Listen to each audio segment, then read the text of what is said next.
नमस्कार दोस्तों, आज हम लोग जानेंगे कि how to file complain under the Reserve Bank integrated ombudsman scheme 2021 जो आज प्रधानमंत्री नरेंद्र मोदी ने लॉन्च किया है। आज 12 नवंबर 2021 को आरबीआई ने भी इसके रिगार्डिंग एक प्रेस रिलीज इशू किया है, जिसमें उन्होंने बताया है क्या टोल फ्री नंबर होगा, कैसे कंप्लेन फाइल करना है और क्या इस स्कीम के अंदर क्या क्या चीजें हैं। तो आइए हम लोग देखते हैं प्रेस रिलीज का एक्सट्रैक्ट, जिसमें क्या कहा गया है इसके बारे में। सबसे पहले हम यहाँ पर देख रहे हैं कि प्रेस रिलीज में कि ये जो प्रेस रिलीज है जो आज honourable prime minister Narendra Modi ने लॉन्च किया है बाय वर्चुअल मोड। इस स्कीम के अंदर 3 जो एग्जिस्टिंग ऑम्बुड्समैन स्कीम आरबीआई का था उसको इंटीग्रेट किया गया है।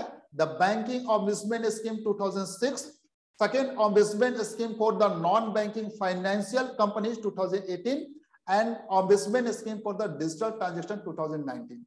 Scheme framed by the RBI under section 35A of Banking Regulation Act, 45L of RBI Act and section 18 of the Payment and Settlement System Act. It will provide cost-free redress of the customer complaint involving deficiency in services rendered by the entity regulated by the RBI. RBI के द्वारा जो entity regulated है उस entities के अंदर अगर कोई deficiency in service है तो यहाँ पर हम लोग complaint file कर सकते हैं। If not resolved to the satisfaction of the customers or not replied within period of the 30 days by the regulated entity, अगर regulated entity आपका सेटिस्फैक्टरी और उसका आपका कंप्लेन को रिजॉल्व नहीं करता है या फिर विद इन 30 डेज में आपको रिप्लाई नहीं देता है तो आप इस स्कीम के अंदर कंप्लेन फाइल कर सकते हैं on the ground of the deficiency in services. In addition, integrating the 3 existing scheme in also includes under its ambit non scheduled primary cooperative banks with a deposit size of 50 crore and above, उस पे भी ये scheme apply होगा। The scheme adopt one nation one ombudsman approach by making RBI ombudsman mechanism jurisdiction neutral. तो ये चीज है, इसका स्लोगन है इसका one nation one ombudsman approach. Next इसके साइलेंट फीचर इसकी स्कीम के देखते हैं। It will no longer be necessary for a complainant to identify under which scheme she should file complaint with the ombudsman. First, मतलब जरूरी नहीं है कि कंप्लेंट आइडेंटिफाई करे कि किस स्कीम के अंदर वो कंप्लेंट फाइल कर रहा है ombudsman के अंदर पास। दूसरा, scheme defines deficiency in services. Deficiency in services कब डेफिशिएंसी इन सर्विसेज होगा? As the ground for filing a complaint with a specified list of exclusion। Scheme का कॉपी है, उसमें आप देख सकते हैं, मैं बताऊंगा अभी कहां से डाउनलोड करना है। Therefore, complaint would no longer be rejected simply on account of not covered under the ground listed in the scheme. And third, the scheme has done away jurisdiction of each ombudsman office. And fourth, centralized receipt and processing center has been set up by RBI Chandigarh for receipt and initial processing of the physical and email complaint in any language। तो चंडीगढ़ में इसका centralized receipt and processing center है, established हुआ है। Responsibility of the representing the regulated entity and furnishing information in respect of the complaint filed by the customer against the regulated entity would be that of the principal nodal officer in the rank of general manager in a public sector bank or equivalent। And fourth, regulated entity will not have the right to appeal in cases।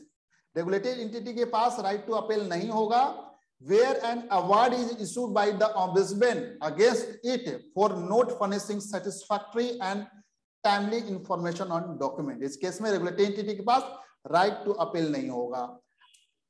And next, executive director in charge of the consumer education and protection department of RBI would be the appellate authority under the scheme. यहाँ पर जो appellate authority कौन होगा, regulatory entity के पास right to appeal नहीं होगा in case of not furnishing satisfactory and timely of information document. इसके अलावा वो अपील कर सकती है और इसके बाद जो कस्टमर है वो अपील में जा सकता है। तो कहां जाएगा, executive director in charge of the consumer education and protection department of RBI, वो अपीलेंट अथॉरिटी होगा इस स्कीम का। अब आइए देखते हैं कंप्लेन जो है कहां फाइल किया जाएगा। तो ऑनलाइन फाइल किया जाएगा, आप देख रहे हैं यहाँ पर लिंक दिया रहा है और डिस्क्रिप्शन बॉक्स में भी इसका टेक्स्ट भी मैं पेश कर रहा हूं।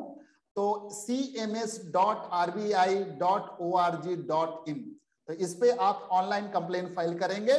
Complain can also be filed to the dedicated email और sent in the physical mode to the centralized receipt and processing center set up by RBI. Address है 4th floor, sector 17, Chandigarh 160017 in the format। ये जो link है इस format link पर आप करेंगे तो फॉर्मेट भी आपको मिल जाएगा, किस फॉर्मेट में करना है।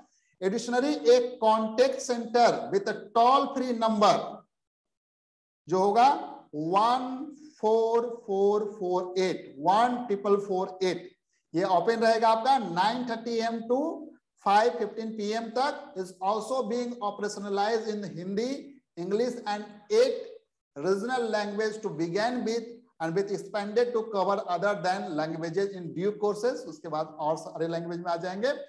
Contact centre will provide information clarification regarding alternate grievances redress mechanism of the RBI and to guide complainant in filing of the complaint। कैसे कंप्लेन फाइल करना है इसमें गाइडेंस भी देंगे।